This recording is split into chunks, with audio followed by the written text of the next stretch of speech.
네 번째 패널은 조상열 교수님이십니다. 이 시간에 이제 우리 조상열 교수님에게 드리고 싶은 이제 말씀은 우리 조상열 교수님은 한국교회 신학교를 외국에서 공부를 하시고 또 신학을 전공하시는데 서설한 목사의 아담과 하와를 지옥에서 보았다는 개인 체험이 간증한 내용이 있습니다. 이러한 부분은 세계 어느 교회나 교단 신학적인 논란의 여지가 분이 있을 수 있는 내용이라고 이제 사유가 됩니다. 이 부분에 대해서 뒷받칠만한 이 성경적 근거가 있다면 어떤 성경을 통해서 어떻게 해석하면 좋을지 신학자로서 우리 교수님 한번 설명해 주시면 고맙겠습니다. 예, 대부분 아담과 하와의 스토리에 대해서 해피엔딩을 기대를 하고 있어요. 그래서 아담과 하와는 여러 맥락상 아마 그래도 구원은 받지 않았을까라고 하는 생각에서 질문을 할 텐데, 먼저 첫 번째는 여러 가지 질문 속에 중에 하나는 낙원에서 이제 추방당하죠. 그 이후에 이제 그래도 아담은 회개하지 않았을까라고 하는 이제 가능성을 두죠. 이 질문을 이제 답을 찾기 위해서는 기독교의 전신인 유대교를 먼저 봐야 될 것 같아요. 그래서 유대교 문헌하고 유대 전승에서는 어떻게 아담을 조명하고 있는가.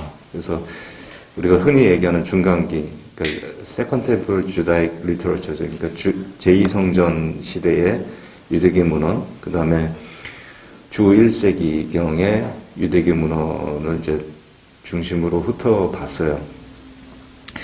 근데 여전히 이제 아담에 대해서는 인류의 죽음을 가져온 사람으로 인식하고 있는 확연한 이제 문맥들이 있었고, 유대교 전승을 이제 이어받아서 계승한 게 이제 신약 전승이거든요. 신약에서도 역시 아담을 첫째 아담으로 분류하죠. 그리고 이후에 이제 그리스도를 둘째 아담으로 구분을 하는데, 첫째 아담은 실패자로 보고 있어요. 극명한 대비점으로 두 이제 인물을 대비하는데, 첫째 아담이 실패했으니까 둘째 아담은 이제 성공자, 그죠? 이렇게 이제 비춰주고 있는 겁니다. 잘 알다시피 고린도전서 15장에 나와 있는 말씀을 근거로 해석이 되는데, 그래서 이제 유대교 전승에서도 이 원죄론에 관한 대목들이 있어요. 그래서 살펴보면 아담한테 그것을 조명하고 있는데, 아담이 그렇다면 하와도 상대적으로 이 원죄론에서 자유롭거나 배제될 수는 없다, 이렇게 볼 수 있다는 겁니다. 아담이 첫 인류이기도 하고 아담과 하와가 첫 부부죠. 부부 인류, 첫 인류의 부부이기 때문에 동질성이 있죠. 그 위에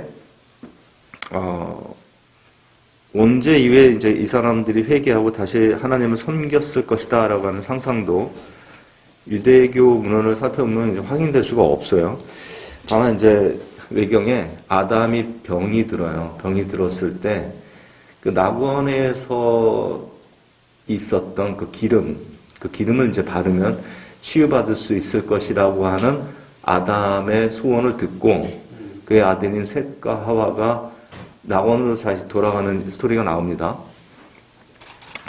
근데 그것도 어떻게 보면 그들이 회개하고 하나님을 섬겼다, 그렇게 살았다라고 생각할 수 있는 단서가 되지는 못한다는 거죠. 그래서 이제 신약으로 와서도요, 이런 전승 속에서 발전한 신약 성경에서도 아담과 하와 가인을 배제하고 바로 이제 아벨로 들어가죠. 아벨을 어떤 믿음의 조상의 첫 인물로 제시를 하고 있습니다. 히브리서 11장에서.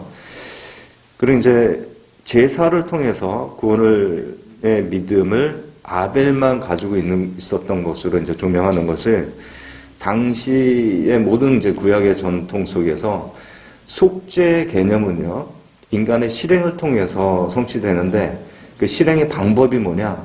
그게 제사라는 거예요. 이 스토리가 포르그 2에 나온 개념도 아니고, 예? 원역사에서부터 이제 출발하는, 또 근원적으로 아벨 시대부터 이제 제시되는 방법이에요. 그게 제사라는 겁니다. 그래서 이 신약 전승에서 아벨의 제사만을 언급하고 있기 때문에 상대적으로 아담과 하와의 제사 또는 아담과 하와가 어떤 회개의 방식을 어떻게 취했느냐라고 하는 언급이 없다는 사실, 그리고 여전히 아담은 실패자로 언급되고 있다는 이 사실을 비추어서 아담과 하와의 구원, 그들의 회개를 점칠 수 있는 어떤 예측할 수 있는, 생각해 볼 수 있는 근거가 성경 내에서는 좀 부재하다, 이렇게 볼 수가 있다는 거죠. 그리고 이제 창세기를 봐서 이런 생각도 해볼 수가 있을 겁니다. 아담도요, 추방 이후에 땀을 흘려야지 땅의 소산을 먹을 수 있는 그런 운명 속으로 이제 빠져들게 되죠. 그러면 다시 말해서 아담도 농사를 지었어요. 근데 공교롭게 이 첫 제사 장면에서 가인도 땅의 소산을 가지고 하나님께 제사를 드리는데 아담도 만약에 이 제사에 참여했을 것이다 라고 하는 추측들이 있는데 아담도 참여했다면 아담의 제사에 대한 제물에 대한 퀄러리, 이 제물의 어떤 질적인 내용에 대해서 평가가 있어야 되는데 없단 말이에요. 아담과 하와는 그 제사에 참여하지 않았을 것이다 라고 한 이 추측이 가능한 근거가 아담의 제사 행위에 대한 언급이 없다는, 성경 전체에 이제 문맥에 없다는, 등장하지 않는다는 거죠. 그래서 이 적어도 제사 문제로 가인이 아벨을 죽였을 때 이제 아담과 하와가 살인이잖아요. 이게 자기 자식 간의 살인이에요. 근데 아담과 하와가 이 문제에 대해서 적극적인 관여자로 등장하지 않는 것 자체가 이 살인 현장, 살인 직전에 있었던 제사의 모든 과정에서 관여하지 않았다라고 생각해 볼 수 있다는 겁니다. 이해되세요? 그러니까 이게 제사 드리는 것에 참여하지 않은 걸 부모가 제사의 첫 시도가 가인과 아벨이 처음이었다는 거죠.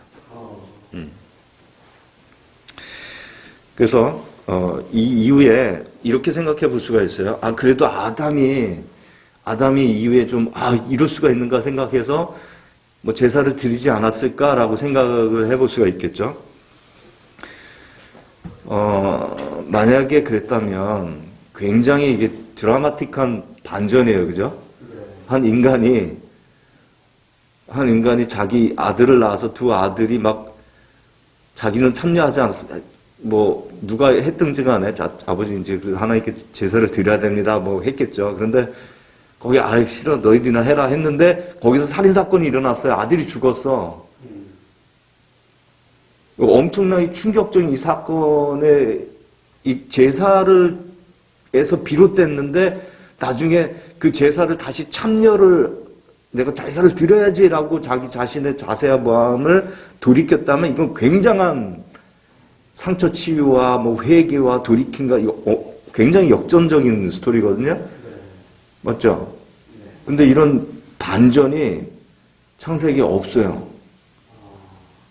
놀라운 얘기인데 굉장히 감동스럽고 그렇죠? 근데 이런 기술이 없다는 자체가 사실 그랬는데 없다면은 창세기를 기록한 기자가 너무 아쉬운 거예요. 이게 이런 굉장한 스토리를 왜 안 썼을까?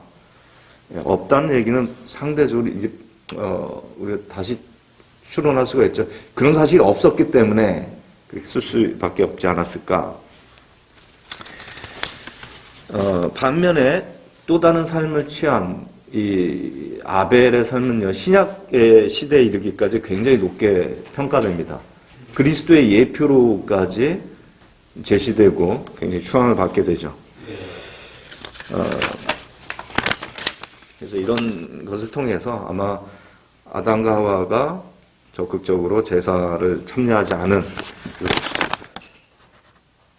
그 위에 이제 회개 행위가 부재했을 것이다. 뭐 아쉬워하고 후회하고 슬퍼하는 마음은 그런 감정과 생각이 일시적으로 들 수 있으나 구약 전체에서 흐르는 그 감정을 하나님께 회개하는 양식은 분명히 제사를 통해서만이 이루어진다는 것, 그런 점에서 아담과 하와의 제사 행위는 없었다 이렇게 볼 수 있다는 겁니다.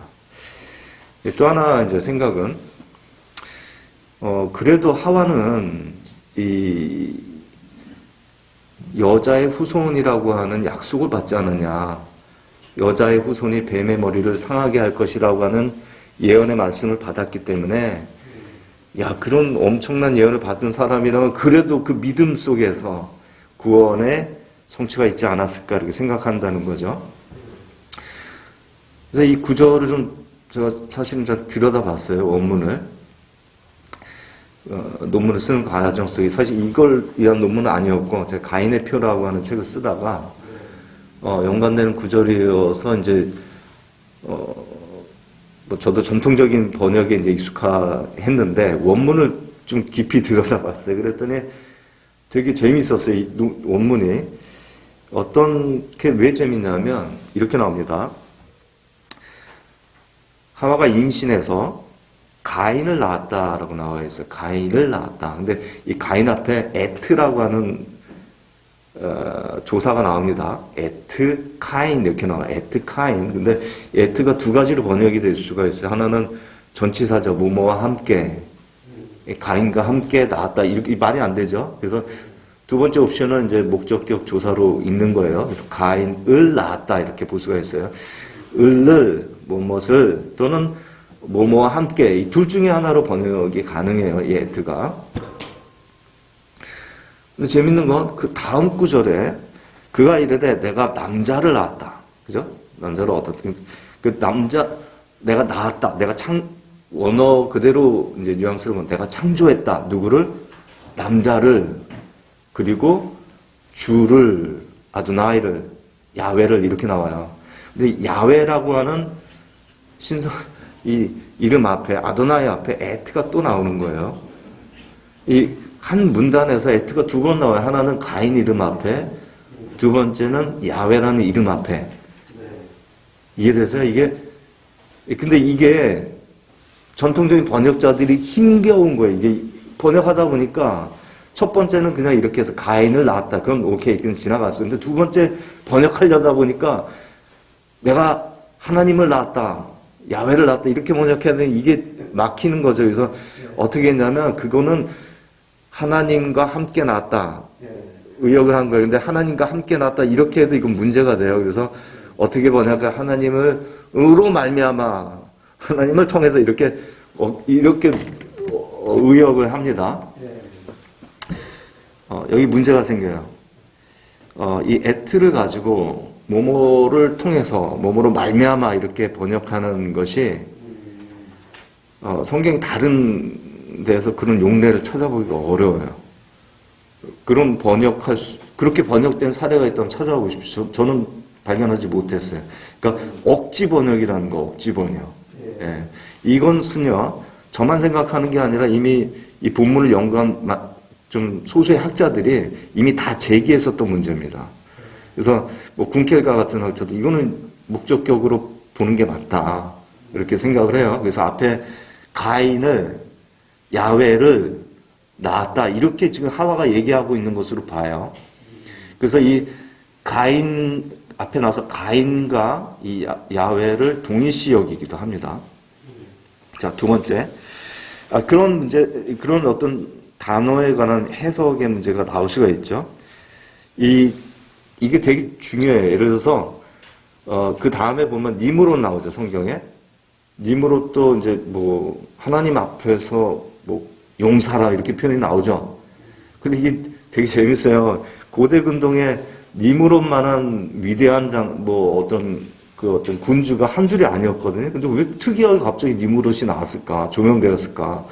그것도 전치사에 대한 이해예요. 이 하나님 앞에서라고 말하는 그 전치사가 러거든요. 전치사가 러인데 러에 굉장히 많은 뜻이 있어요. 그 중에 하나가 against예요. against.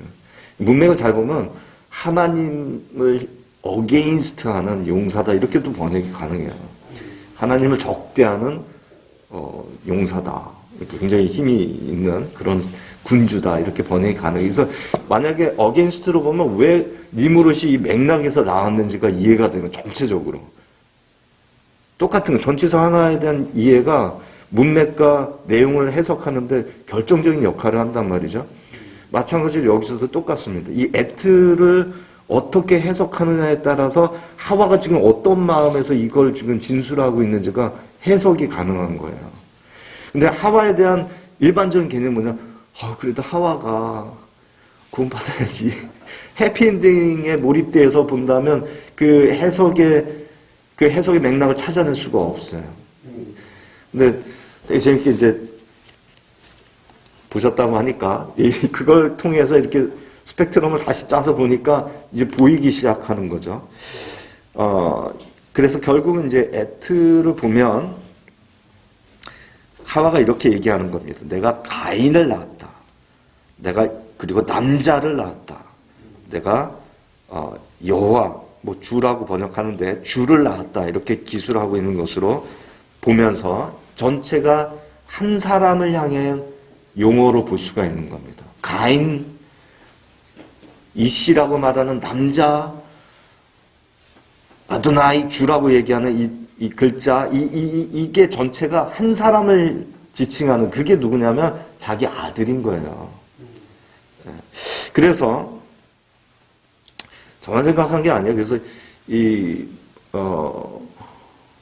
보이스라고 하는 학자인데 독일에서 박사학위를 받으신 분인데 학계로 안 가고 미국에서 목회를 하신 분인데 이분이 이제 창세기 주석이 있어요. 제가 이렇게 다른 주석서를 거의 다 봤는데 이분이 약간 독특하게 해석을 했어요. 한번 번역서는 없을 겁니다. 보이스 책이 되게 좋은 책인 것 같았는데 이 보이스가 어떻게 얘기하고 있냐면 지금 이 하와가 가인을 낳았고 주를 낳았다. 이 표현을 주를 구원자로 해석을 하는 거예요. 왜 앞서서 여자의 후손 얘기를 하잖아요. 그 여자의 후손이 바로 이 주다, 구원자다. 이렇게 이제 좋게 해석을 합니다. 그런데 이 하와의 얘기를 제가 이제 다시 들여다보니까 몇 가지 중요한 단어가 있어요. 하나는 카나라고 하는 동사인데 카나가 만들다, 창조하다라는 뜻이에요. 여기서 카나에서 카인이 나와요. 이 카인은요, 뭐 얻다, 낳다라는 뜻도 있지만 거기서 이 카나 동사가 얻다, 낳다라는 뜻도 있어요. 근데 이 카인이라고 했을 때는 자기 아들을 카인이다 하고 했을 때는 만들다, 창조하다라는 어휘에서 더 어감에서 왔을 가능성이 커요. 왜냐면 이후에 두발 카인이 나오거든요. 두발 카인. 두발 카인이 이게 대장장이 스미스였어요. 그죠? 이 쟁기를 만드는 사람이었단 말이에요. 그래서 두발 카인. 앞에 이름이에요. 두발이 이름이고 카인은 일종의 별명입니다. 만드는 자 두발 뭐 이런 뜻이에요. 그러니까 이 카인은 어떤 뜻이냐면 만드는 자, 창조자 이런 어감이 있어요. 그러니까 자기 아들한테 지금 너 이름은 카인이다 줄 때는 너는 만드는 자, 너는 창조자다 이런 의미로 주고 있는 거예요. 근데 이 맥락에서 내가 낳았다라고 하는 표현을 쓰잖아요. 내가 낳았다 두 번 써요. 내가 낳았다. 그게 다 어떤 동사냐면 카나 동사야. 만들다, 창조하다 이런 거예요. 내가 창조했어. 누구를? 카인을. 걔가 누군데? 걔가 남자야. 이씨야. 걔가 누구야? 그리고 아도나이, 여호와야.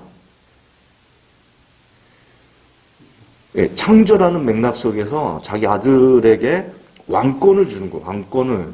그리고 어떻게 보면 신적인 칭호를 주는 거예요. 뒤에 맨 나중에 나오는 건 아도나이거든요. 신적인 칭호예요.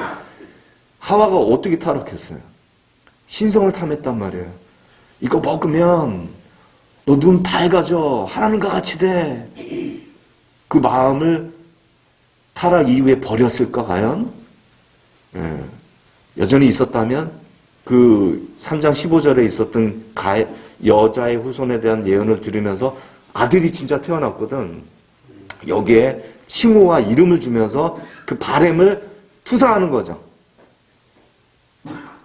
이 맥락이 전치사 하나로 풀려질 수 있는 거. 그렇게 되면 이렇게 볼 수 있는 거예요. 지금 하와가 원죄 이후에 두 번째 죄를 짓는 겁니다.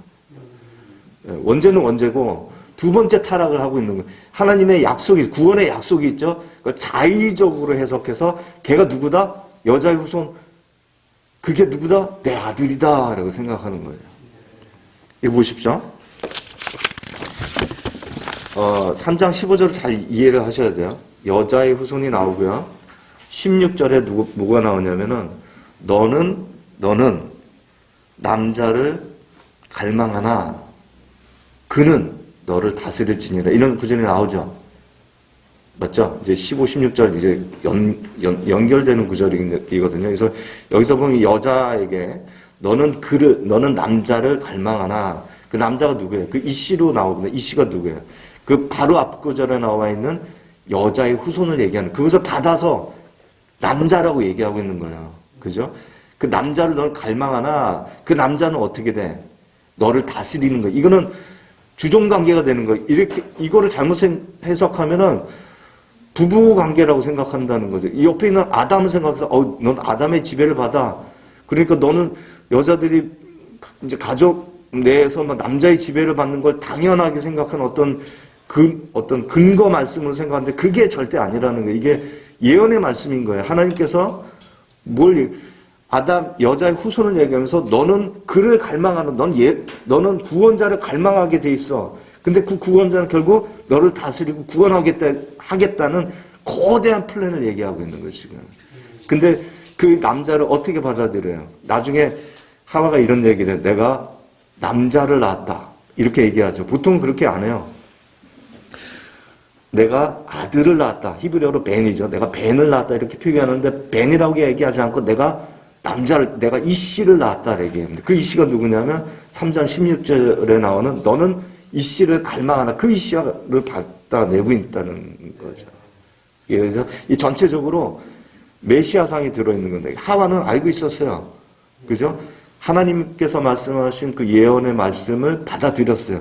그리고 그가 구원자라는 거, 신적인 존재라는 거, 그가 남자라는 거, 미래에 태어날 자라는 거, 그 미래에 태어날 자는 반드시 잉태의 고통을 거쳐야 할 만큼 오랜 시간 기다려야 한다는 하나님의 사인이 있었거든요. 그리고 곧 잉태의 고통, 해산의 고통을 겪어야 할 만큼 큰 인류의 고통의 시간이 있어야 된다는 암시였는데 잘못 오해한 거죠. 이제 나왔단 말이에요. 이게 그 사람이구나. 내 아들이 바로 그런 이씨구나. 이렇게 얘기를 하고 있다는 겁니다.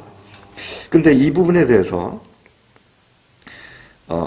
이 하와가 결국은 이 말씀을요 자의적으로 해석을 하면서 그 구원자상을 자기 아들한테 이제 투사하는 거죠. 이게 거대한 하나님의 플랜을 또다시 왜곡합니다. 자기 아들로 갖춰두고 아마 그런 교육을 받았겠죠. 야, 너는 이씨야. 네가 여자의 후손 바로 그 아들이야. 네가 야훼야. 네가 아도나야. 이 칭호를 주는 거죠. 가인이 왜 갑자기 난폭하게 됐을까? 그게 이런 어머니와 자식과의 관계 속에서 오랫동안 학습된 거죠. 근데 이런 사람이 갑자기 그 모든 자존심이 무너지게 된 사건이 발생하게 됩니다. 그게 제사였었던 거예요. 이게 돌이킬 수 없는 일로 번지게 되죠. 그래서 이 근원을 따지면 과연 가인만 이 살인사건의 피의자이냐, 하와는 무죄하냐 따져볼 수 있다는 겁니다. 세 번째 이런 질문을 해볼 수가 있어요. 여자의 후손 예언도 좋지만 하나님께서 가죽옷도 지어주지 않았냐. 그거는 범죄 이후에 이들을 보호하고 살리시겠다는 하나님의 의지의 표명 아니겠느냐. 그러면 구원 받은 거 아니냐라고 생각할 수 있어요. 근데 뒤집어서 한번 생각해 보십시오. 성경에서는 그런 가죽옷을 입고서 이들이 그래서 구원으로 귀결되어졌다라고 할 수 있는 근거를 찾아보기가 어렵고, 아까 얘기한 대로 유대교 전승에서도 그런 대목은 찾아보기 어렵다라고 말씀을 드렸어요. 근데 과연 아담 하와만 가죽옷을이라고 하는 어떤 상징적인 방법을 통해서 하나님의 은혜와 궁유를 받았느냐? 그건 아니거든요. 가인도 있단 말입니다. 가인은 살인을 한 이후에 하나님으로부터 표를 받아요. 아까 표 얘기가 잠깐 나왔는데, 이제 에스겔에서 이제 타우로 나오잖아요. 7세기, 8세기의 타우는 히브리인들은 히브리어 당시에 고유의 문자가 없었어요. 가나안 문자를 써서 이제 자기네 언어를 표현했는데, 그게 아까 말씀한 곱하기 표시였단 말이에요, 이 타우가. 그래서 이제 십자가로 이제 볼 수 있다, 이런 의견인데, 이 가인의 표는 그렇게 표현되지 않아요. 오트라고 하는 이제 단어를 써요. 근데 이제 교회사적으로 이 오트를요, 십자가로 해석하는 교회사적인 해석도 있었어요. 재미있게도. 예. 그래서 이제 제가 그 가인의 표라는 책을 쓰면서 사실 그 가인의 표가 뭘까? 가인을 죽이려고, 오로지 아담 패밀리만 있었는데, 가인이 또 자기를 죽이려고 하는 사람들을 두려워하죠. 그래서 도대체 이 사람들 또 어디서 등장한 걸까? 이걸 이제 담아서 책을 쓰다가, 서사랑 목사님 책을 그래서 이제 아이디어를 많이 얻었어요. 하와가 지옥에 갔다면 하고 이제 본문을 보니까 풀어지는 맥락이 있었다는 거죠. 그래서 보면 분명한 건 그 가인도 표를 받았지만 가인을 구원받은 자의 반열에 있는 자로 카운트하지는 않단 말이죠. 구약에서나 신약에서조차도 가인을 그렇게 얘기하지 않습니다. 신약에서도 가인을 언급하고 있거든요. 구원받은 자로 언급을 하고 있지 않다는 거죠.